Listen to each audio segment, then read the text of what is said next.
Hello and welcome everyone to the daily news analysis of 19th September 2023. So we will discuss today important articles from Hindu newspaper from last 7 days. So let's begin one by one. पहला जो है declaration reaffirms G20 is a body for economic ties, not for geopolitics, says China. Reading India of food security, climate phenomena and food security. Rajnath lays foundation stone for Pneuma airfield near LAC, the complex path to biofuel sustainability, the deadliest and strongest earthquake in the recorded history, unified approach, the birth and abrogation of Article 370, the reality of Kashmir's special status, then disentangling the 2030 renewable energy target. Supreme Court informs a click away as it joins National Judicial Data Grid. Then Editors Guild of India has right to free speech. What is driving the Global Biofuel Alliance? Export bans and stocking limit, are they working? UN should prepare for reforms, says S. Jaishankar. Declaration reaffirms G20 is a body for economic ties, not geopolitics, says China.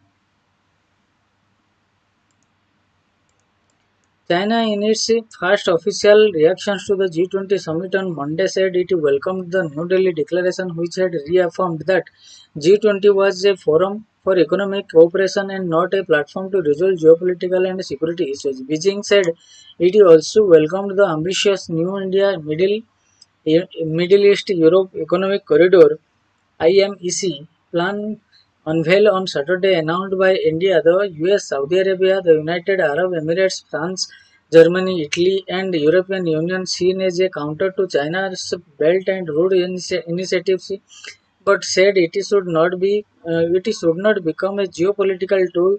The IMEC comprises an eastern corridor connecting India to the Gulf region and northern corridor connecting the Gulf to Europe, and will include a railway and a ship rail transit network and a road transport route. China welcomes all initiatives that truly help developing countries build infrastructure and sincere efforts to promote connectivity and common development, the foreign ministry said in a statement to media. At the same time, we advocate that various connectivity initiatives should be open, inclusive, and from synergy and should not become geopolitical tools. Asked about the G20 New Delhi declaration, not mention Russia's aggression against Ukraine. Last year's Bali declaration, Foreign Minister spokesperson Mao Ning said China's position on the Ukraine issue is consistent and clear. The G20 leaders' declaration is the result of consensus through consultation and reflects of the common understanding of all members. The New India Summit reaffirms that the G20 is the premier forum for international economic cooperation, not a platform to resolve geopolitical and security issues. Ms. Mao said, "We always believe that the key to the final resolution of the Ukraine crisis lies in discarding the Cold War mentality, attaching importance to and respecting all sides' legitimate security concerns and seeking a political solution through dialogue and negotiation. China will stay committed to promoting peace talks and work together with the international community for the political settlement of Ukraine's crisis." Mrs. Mao said that at the summit, Chinese Premier Li Qiang elaborated on China's view and propositions on G20 cooperations, calling on all parties to seek to the original aspirations of solidarity and cooperation, live up to the responsibility for peace and development and required by our times, and be partners in promoting the world economic recovery, open cooperation, and global sustainable development. The summit adopted a leaders' declaration which reflects China's proposition and states that the G20 would act in concrete ways through partnership, sending a positive signal of the G20 working together to tackle global challenges and promote world economic recovery and global development. She said In the process of preparing for this New Delhi summit, China played a constructive role and always supported the summit in attaching importance to the concern of developing countries and reaching fruitful outcomes in support of common development. The foreign ministry spokesperson added that Mr. Lee had brief conversation with leaders of other countries, including US President Joe Biden at the venue. During the brief conversation with President Biden, Premier Lee stressed that China's development is an opportunity, not a challenge to the US, and the two countries should step up exchanges, she said, adding that President Biden said that the US hopes to see China's economy growing and will not halt its growth. Then reading India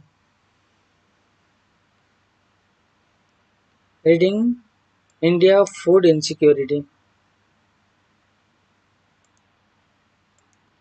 India may be the fastest growing large economy of the world, but it is also facing accelerating food price inflation. The rise in the price of food first accelerated sharply in 2019 and has climbed in most years thereafter. In July this year, annual inflation exceeded 11%, the highest in a decade, and implications of continuing high food price inflation is that a section of a population could be facing hardship in consuming food of adequate nutritional value.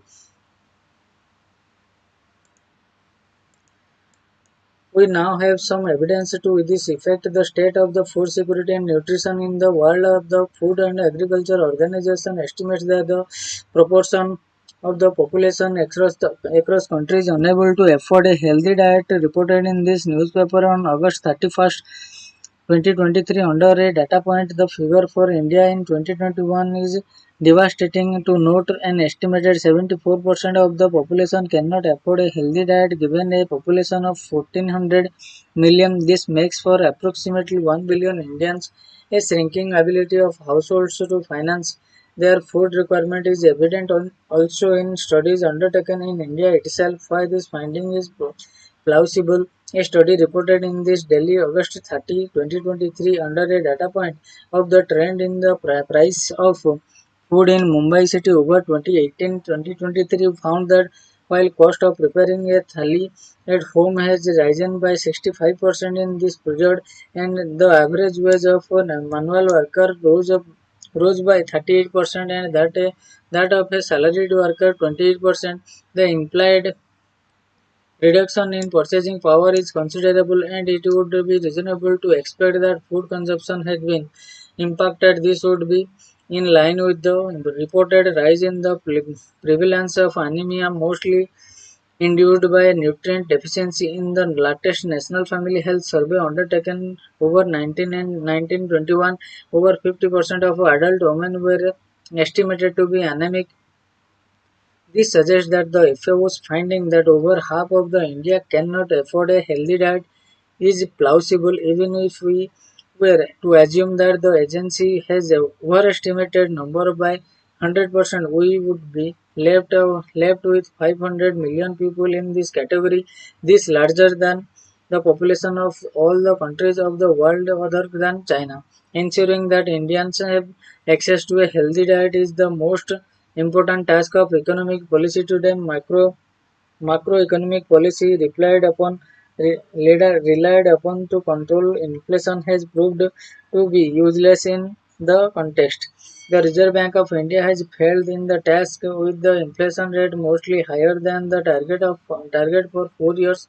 By now, its approach of contracting output when the inflation rate rises misleadingly termed inflation targeting does nothing to manage food inflation stemming from the supply side. Central banks are incapable of solving this problem. It must be said within any time frame. It is necessary to intervene on the supply side to ensure that food is produced at a steady price by raising the yield on land.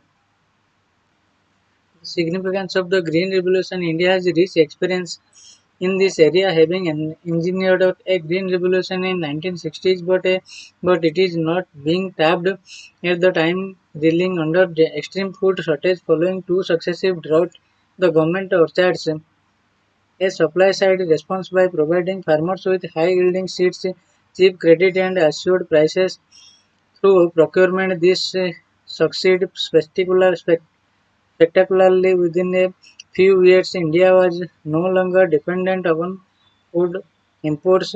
If there was a single event that added India's quest to be self-reliant in the highly polarized climate of the Cold War, it was this. Western economics have pointed to the success of the United States mission to land a human on the moon as an example of an entrepreneurial state. However, to have engineered the green revolution in India at a time when it was a desperately poor country challenged by having to ensure food security to a staggeringly large number is perhaps more significant. With hindsight, we can see that mistakes were made, among them the rampant use of chemical fertilizer fueled by subsidy, which degraded the soil. There was also the reliance of procurement policy rather than productivity increase to ensure farm incomes, which fueled inflation. We also see that the policy was almost exclusively focused on cereals rather than pulses, the main source of protein for most Indians. However, rather than capping about the error made in an extraordinarily successful economic policy intervention, we should be correcting them now. At the same time, we should focus on specific goal of lowering the cost of producing foods. The First Green Revolution had a specific agenda of making India self-sufficient in food. In this, it succeeded eminently and in a remarkable short times, but without paying any attention to the cost of producing foods. For this, a second agricultural revolution is needed now to contain the rising price of food. Would require action on many fronts. A nation mode is necessary. As for policy, it is clear that procurement prices, cash transfers to the public distribution system, and priority leading to required of public sector banks are not sufficient. Yield increasing intervention on the farm are needed to at least contain the cost of production, if not to actually lower it. Agricultural yield is lower in India than it East Asia, pointing to the potential for an increased attention is needed to extend irrigation to 100% of the net sown area and end to restriction on leasing of land, a quickening of agricultural research, and the reinstitution of extension initiatives to work on expanding on each of these proposal would be in order. It has been pointed out for time that increased public expenditure on irrigation and is not reflected in an increase in irrigation area, whether due to waste or the diversion of funds has not been established. The ongoing fragmentation of already small land holdings lower the capacity of productivity, enhancing capital investment for which leasing is a solution. India's network of public agricultural research institutes needs to be energized to resume the sterling role they had played in 1960s. Finally, extension has now more or less vanished from where once the Gram Sabha was a familiar figure in the village, playing a crucial role in the dissemination of best practices. It must be revived. These initiatives should be dovetailed into a program for the manifold increase of protein production, which India is severely deficient in all the areas identified above. The role of states is crucial. In 1960s, the states that were chosen for spread of new technology worked closely with the central government. This would have to be replicated in order to make a difference to the country as a whole, with the central government taking the state along in a spirit of cooperative federalism. At the same time, it may be asked if the states are playing their part to enhance agricultural productivity rather than relying on food allocation to their public distribution system from the central pool. But a non-ideological approach would be needed, whether at the center or in the states. If the difference is to be made, a noticeable feature of the first green revolution was that by relying on private enterprise, the then prime minister Indira Gandhi chose a capitalist approach with the objective of making India self-sufficient in food, unmindful of any damage that would be caused to her socialist image. It was the Green Revolution that made the first dent on poverty in India, so the poor did benefit from this strategy. Similarly, now, in order to ensure that all Indians have permanent access to a healthy diet, no approach consistent with ecological security must be off the table. Then there's a climate phenomena and food security. There has been a series of disruptive weather and climate phenomena in India this year, demonstrating the complexity of our precipitation system. There was the western disturbances, which usually brings much needed moisture from the European seas to the western Himalayas and part of northern India in the winter and spring. But this year, the western disturbances lived up to its name and remaining active late into the summer, snapping at the heels of the southwest monsoon. The widespread destruction of the infrastructure and loss of life due to landslides and flooding in the western Himalayas and northern India raised concern about the sustainability and resilience of our development project in the mountains and floodplains between July 5 and July 20. The affected areas was estimated to be between 2124 and 7362 square kilometers. The population affected was potentially more than 25 lakh. An El Nino phase climate-linked warming is likely to weaken the winter precipitation from the western disturbances and shift it to more intense rain event. If this happens later into summer, its consequences will be of great concern. Moreover, then come evidence that an El Nino phase of the Pacific periodic El Nino Southern Oscillation, a phenomena in the eastern and central tropical Pacific Ocean, was intensifying and likely to affect the southwest monsoon. Not all El Nino events have adverse effect on the southwest monsoon because the latter is driven by many ocean atmosphere land process, but the relationship between the two entities has been changing over time. When an El Nino affects the southwest monsoon, another ocean atmosphere phenomena in the Indian Ocean called the positive phase Indian Ocean Dipole (IOD) could balance the consequences. Dynamic regression models have suggested that 65% of the interannual variability of southwest monsoon over many decades can be attributed to the combined effect of ENSO and the IOD. El Nino and food security. Agriculture depends on the two types of water: green water, which is rain-fed soil moisture trapped by food and a cash crop, eventually transferring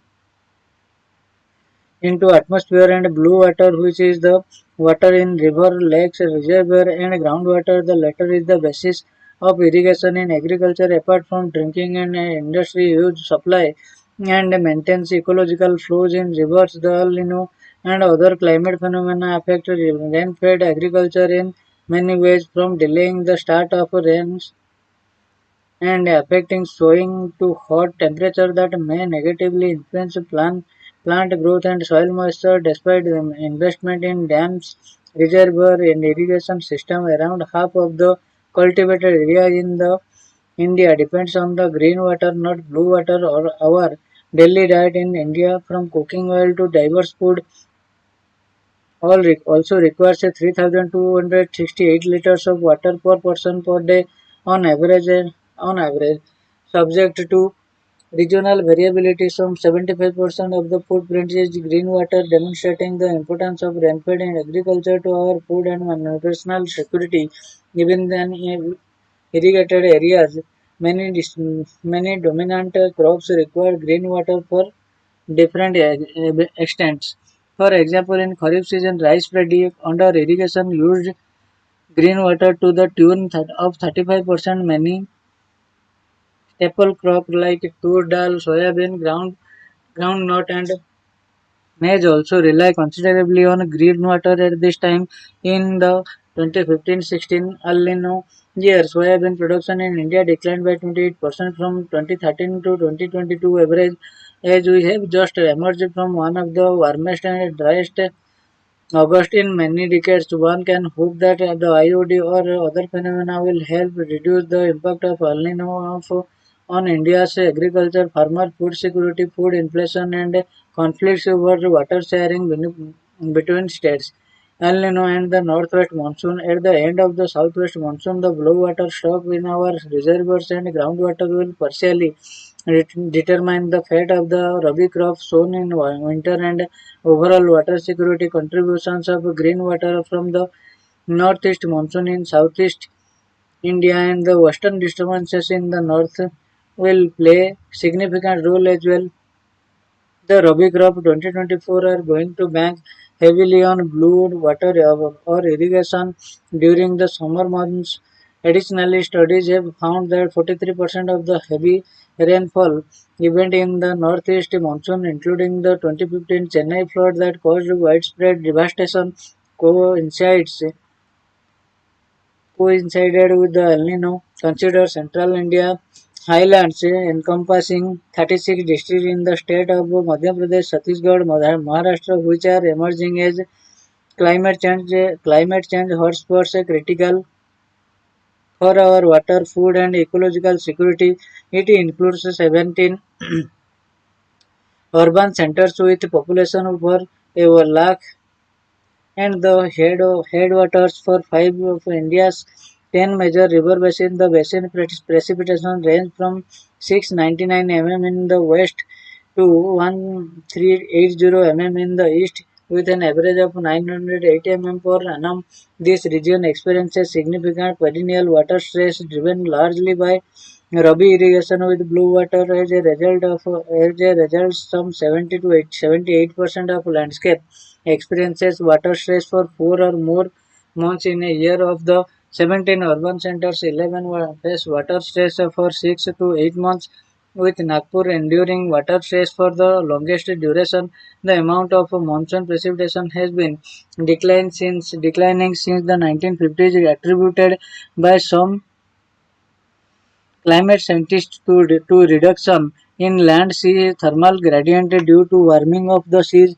However, indications of increased frequency of the intense rain event and greater heat and moisture stress for people and ecosystem align with prediction of warming impact on the atmosphere's water holding capacity and acceleration of hydrological cycle. These events increasingly interact with hydrologically incompatibility, land use, and infrastructure, resulting in high pressure, high exposure, and vulnerability to disaster. Global climate models and their regional equivalent to the have to failed to simulate these observed trends in precipitation, increasing the uncertainty in future projections. However, climate modelers are trying hard to improve these models given the persistent uncertainties, which we should base our adaptation plan on the idea that the current trend will continue. More frequent intense rain, summer heat and moisture stress, and declining monsoon precipitation in some part of the country. It is possible that as warming continues, the total rainfall in parts of India may increase, but share of extreme rain events may go up. When this tipping point will transpire is uncertain. Attributing specific extreme rain events to climate change or natural dynamics in our complex climate system, or both. It is challenging for climate scientists, but mounting evidence suggests that a warming atmosphere is amplifying many natural dynamics with our complex climate system. The next article is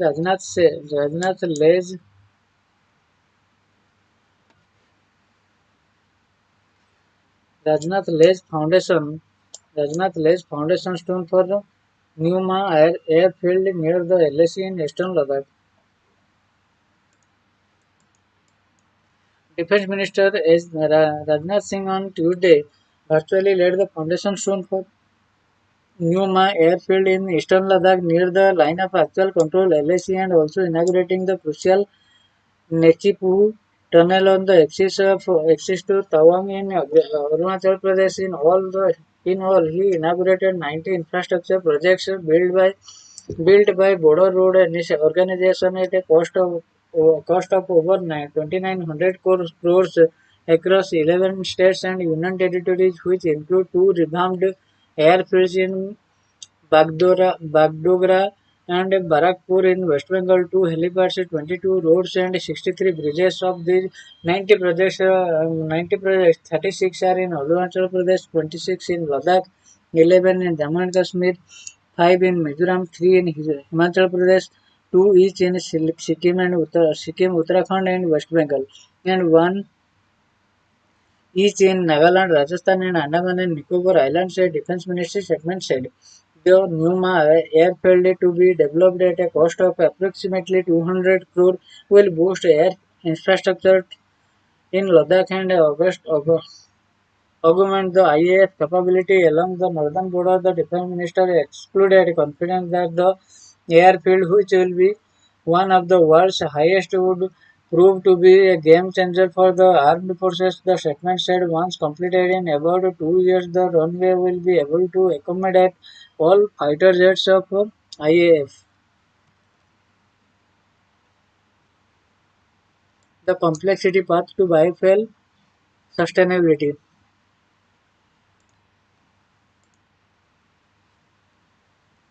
Until a few years ago, working on biofuel called the constant justification in face of electric vehicles taking over the world today.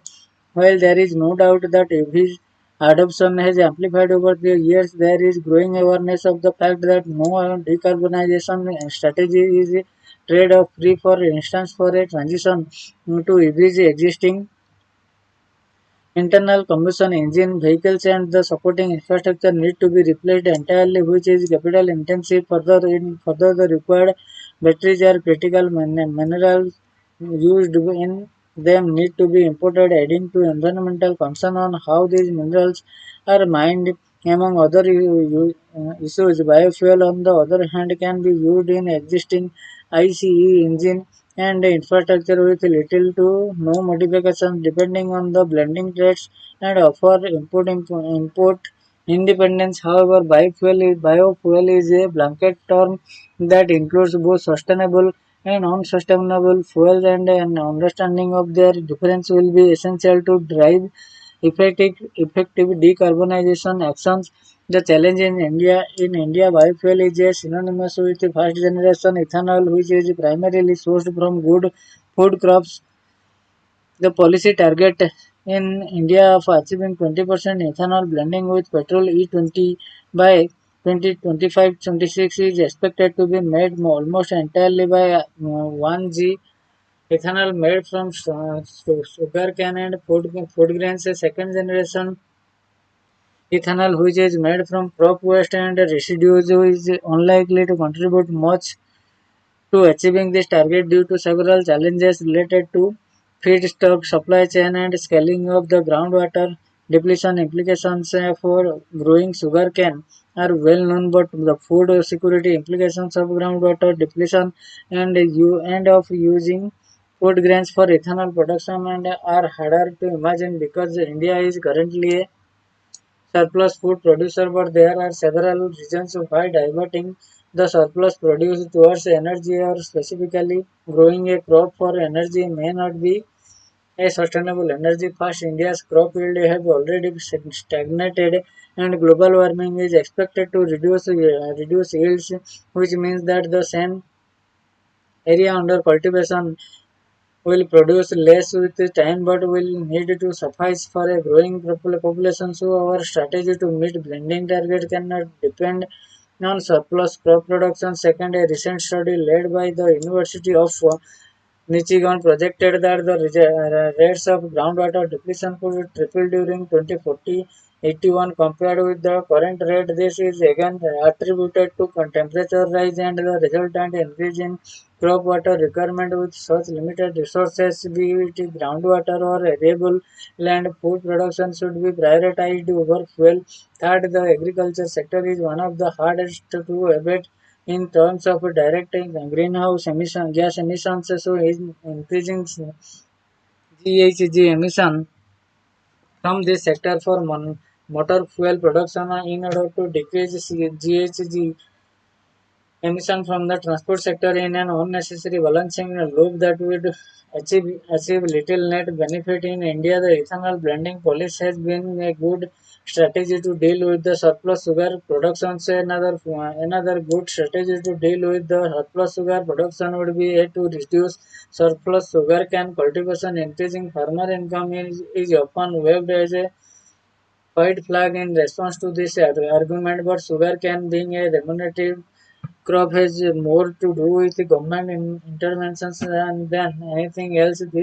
This means that any unassuming crop could be made as remunerative as a sugar cane if desired, if so desired. Sustainable biofuels are produced from crop residues and other waste with low water and GHG footprint. The Global Biofuels Alliance that was formed at G20 summit in New Delhi last week is expected to strengthen the development of sustainable biofuels in addition to promoting ethanol uptake. It is therefore a historic moment for India, demonstrating its commitment to climate action with global cooperation. Sustainable biomass uses the Energy Transition Commission in its report on biosources with a net zero emission economy recommended the biomass. According to International Energy Agency, to achieve net zero emission by 2050, globally sustainable biofuel production need to be tripled by 2030 to fuel modes that have fewer other mitigation options. Although fast G ethanol is unlikely to feed the bill, 2G ethanol could be counted as a sustainable fuel, especially if the production is decentralized. Crop residues do not have to be transported large distance to a central manufacturing plant, but this might affect achieving economics of scale.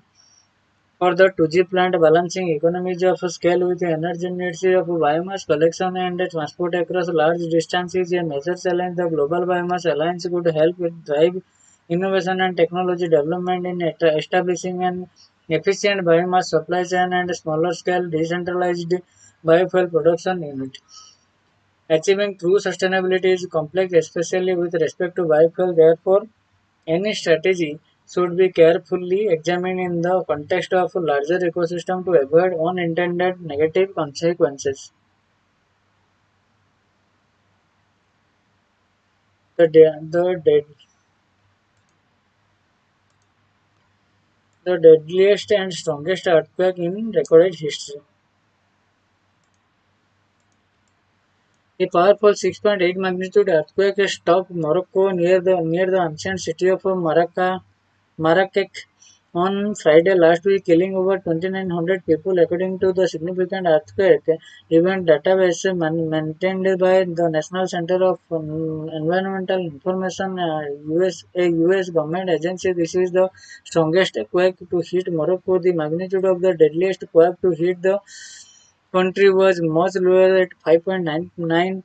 It occurred in 1960 and killing about 13,100 people. The database uses the moment magnitude scale to measure the intensity of recent quakes. For older quakes, it uses other methods and places them on a 0 to 9.9 scale. This data must be taken with a pinch of salt because the availability of data varies depending on the country. For instance, till date, Morocco has seen 21 significant earthquakes that have resulted in a death toll of over 22,700 people.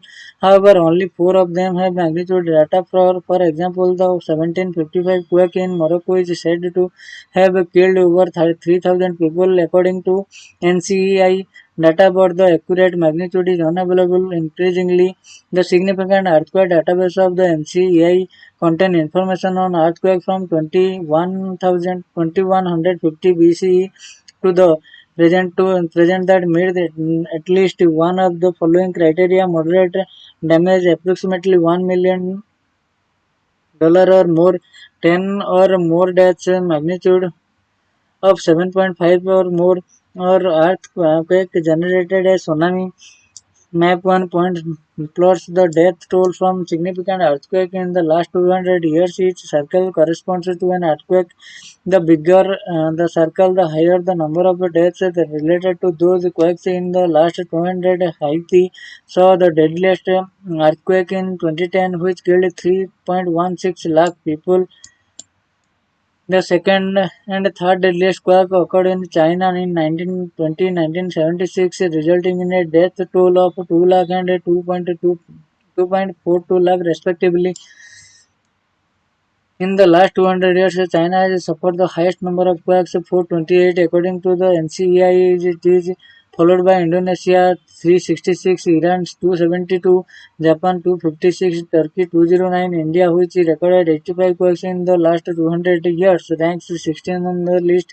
Even if the list is expanded to include all earthquakes that have struck the world since 2150 BCE is compiled by the NCEI. China is still the country with the highest number with over 620 recorded earthquake, claiming the lives of nearly 20.75 lakh people. However, these are crude estimates given that older data are based on written records. For instance, the 1556 earthquake in China Shanxi province is estimated to have killed 8.3 lakh people as per the written record. The deadliest quake to have hit India, whether we consider the last 200 years and since 2150 BCE, occurred in 2008 Gujarat.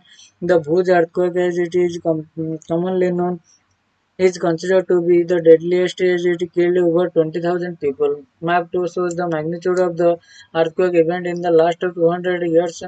During this period, there has been 4 quakes with a magnitude of 9 on the magnitude scale. The most severe quake struck in the Chilean city of Pierre to Mont in 1960, 9.5. The other three struck Alaska 1962, 64, 9.2. Honshu, Japan in 2011, 9.1 magnitude, and Sumatra, Indonesia in 2004, 9.1. Of the 10 most severe earthquakes since 2150 BCE, 7 have occurred in the last 200 years. While the Bhuj quake is the deadliest in the India, it is not the strongest. The 1941 quake in Andaman poorly recorded due to World War II, and the 1897 quake in Assam were both considered the strongest with a magnitude of 80 according to NCEI. The Bhuj quake measured 7.6 magnitude. Then next जो है on unified approach,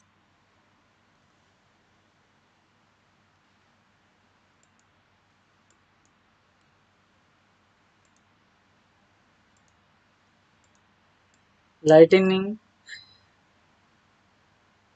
is unlikely to strike the same place twice, but the Nipah virus is again wreaking havoc in Kozhikode. The fourth outbreak of the disease in Kerala over the last 5 years caused a zoonotic spillover. The transmission of pathogen from animals to humans. The closest reservoir of the virus is fruit bat, with two persons dying in Nipah this week in Kozhikode and three more persons, two of them relatives of the victim, testing positive and being hospitalized, disturbing memories from the terrifying outbreak of 2018 in which 21 of the 23 infected people died. Have surfaced.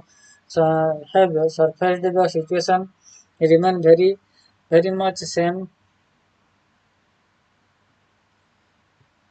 The term of a treatment option, there is no cure and supportive care remains the only way to handle Nipah infection even in a hospital setting. Kerala's Health Minister Binna George said hundreds of people on the contact list of the deceased had been put under medical observation. One of them, a 9-year-old child, is on ventilator support. A control room has been opened in Kozhikode to monitor the situation, and all the hospital in the district would be asked to follow infection control protocol. 16 teams have been formed to take forward appropriate Containment protocols, a central team has also sent to Kerala to assist the state government. Neighboring states have taken preparatory steps to ensure that porous borders do not bring in the infections across the Kerala. The state chief minister assured the people via a video message that the state was taking the issue very seriously.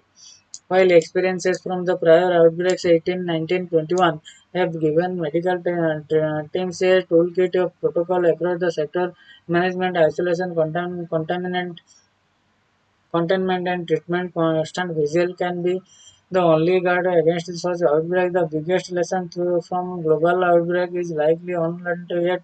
Research has shown that anthropogenic activity has a definite hand to play in genetic spillover. In this case of Nipah, rapid expansion of agricultural activity in original habitat zones of the food bats has repeatedly shown up on the post-water analysis as government mount strategic efforts to control outbreak and death due to infectious disease. It is increasingly clear that the state needs to initiate a One Health approach on the way forward. The COVID-19 pandemic had led to deeper appreciation of One Health concept, which is an integrated and unifying approach to balancing and optimizing the health of people, animals, and the environment with the conviction that human lives in symbiosis and that the health of one impact that of another significantly.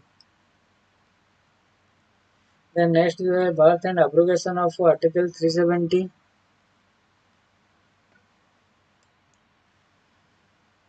Birth and abrogation of Article 370, the reality of Kashmir's special status. ये थोड़ा पढ़ लीजिए आप लोग. Then disentangling 2030 global renewable energy target. Supreme Court initial information a click away as it joins National Judicial Data Grid.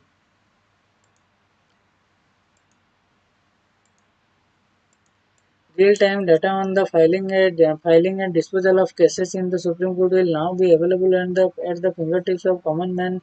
Just a click of mouse away. The Chief Justice of India D.Y. Chandrachud announced the onboarding of the Supreme Court on the National Judicial Data Grid in Open Court on Thursday. The NJDG portal is an national repository of data relating cases in institute pending the disposed of by the courts across the length and breadth of the country. The onboarding of Supreme Court's case data on NJDG is based on the open data policy. Now, our data will be uploaded on NJDG on real time daily basis. At the click of a button, you can get information about the institution, disposal, and pendency of cases type wise, year wise, stage wise and forum wise. Chief Justice Chandrachud explained besides on onboarding on NJDG would mean for judiciary increased coordination, informed decision making, and optimum deployment of resources and manpower. Single source of data and a huge potential for high quality research work, the Chief Justice said. The information available on the NJDG SCI Supreme Court of India portal would include the current pendency of civil and criminal cases, filing and then disposal of cases in the previous months, number of cases pending before 3 judges, 5 judges, and even 9 judge benches cases pending. So far, 2023 has seen the total number of pendings of 64,854 registered cases and 15,490 registered unregistered cases yet to be cleared by registry. In the top court, the Supreme Court page on the NJDG shows that 583 three judgments matters, 288 five judgments cases, 21 seven judgments and 135 all of them civil. Nine judge benches reference are pending. The cases filed in August in the Supreme Court amount to 5412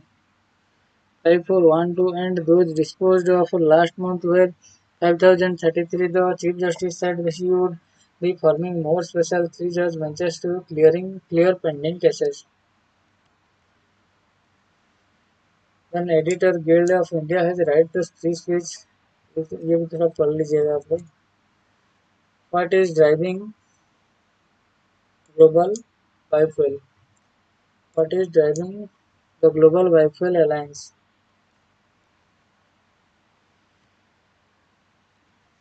On September 10, on the sidelines of the annual G20 summit in New Delhi, an India-led grouping came together to give impetus to production and use of biofuel and alternative fossil.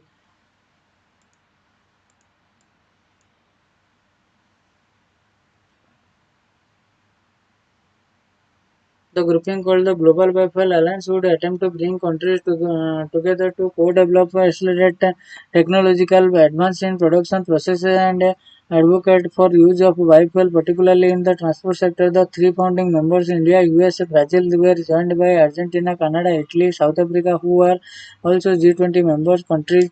What are biofuel? The International Energy Agency defines biofuel as liquid fuel derived from biomass and used in as an alternative to fossil fuel-based liquid transportation fuels such as gasoline, diesel, and aviation fuels, are biofuels an alternative to fossil fuels. Experts in the field make distinction between the biofuel and sustainable fuels. Biofuels, the former is derived from the crop grown specifically to produce biofuels such as sugar cane, corn and soybean, and the latter is from agricultural waste used cooking oil and processed animal residue like fat. The former is colloquially referred to as a 1G ethanol or first generation biofuel, and the latter as a 2G, that is second generation. The distinction has now come into sharp focus as climate change accelerates with fears of threat to food security and increased loss of forest and biodiversity due to greater land required for farming. Estimates suggest that well over half of the all vegetated land is under cultivation today, and that agriculture is one of the world's largest carbon emitters. The GBA has emphasized that its focus would be to develop 2G ethanol.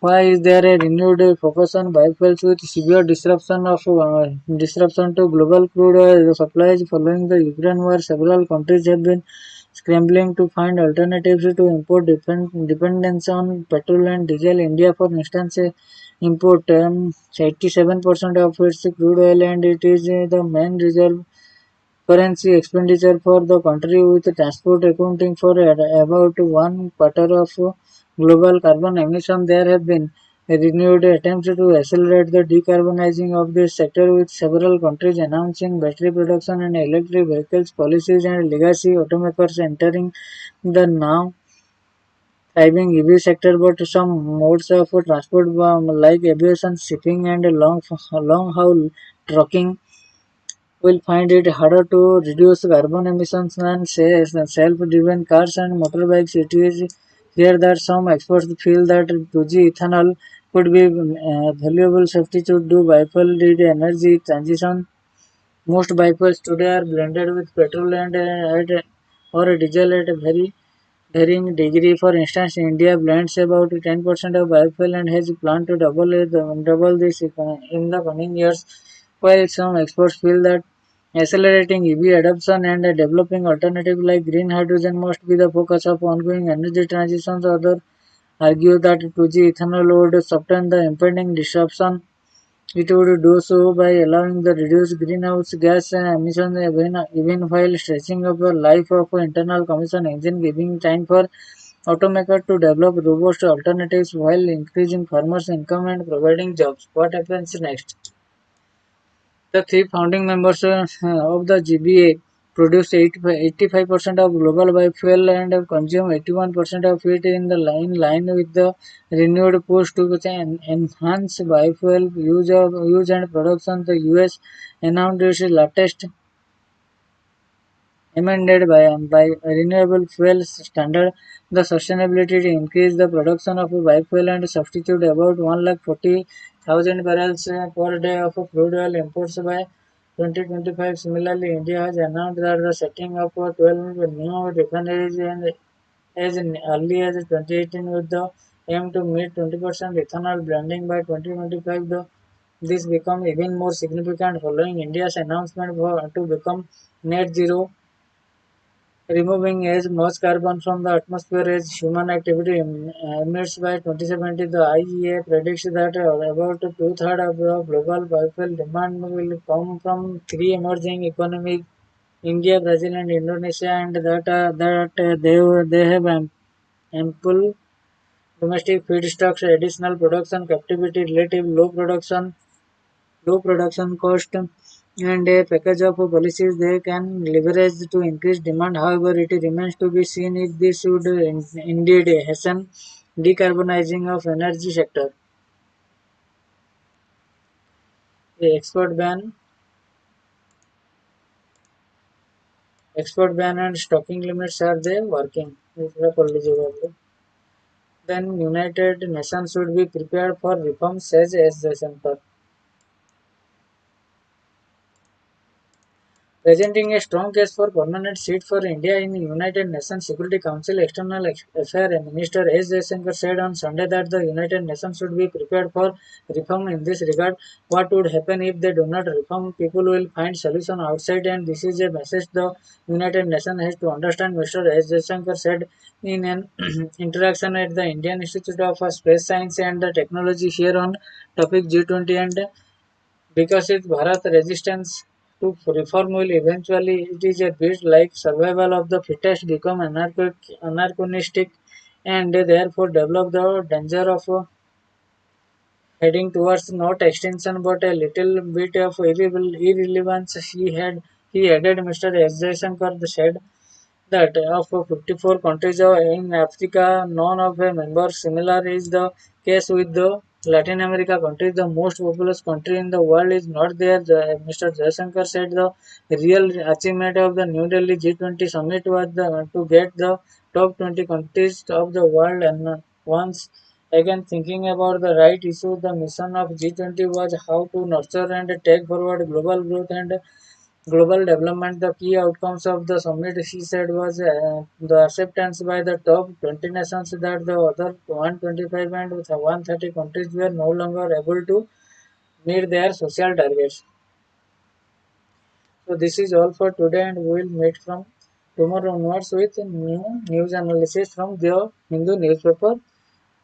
For today, thank you all, and we will meet from tomorrow onwards. Thank you.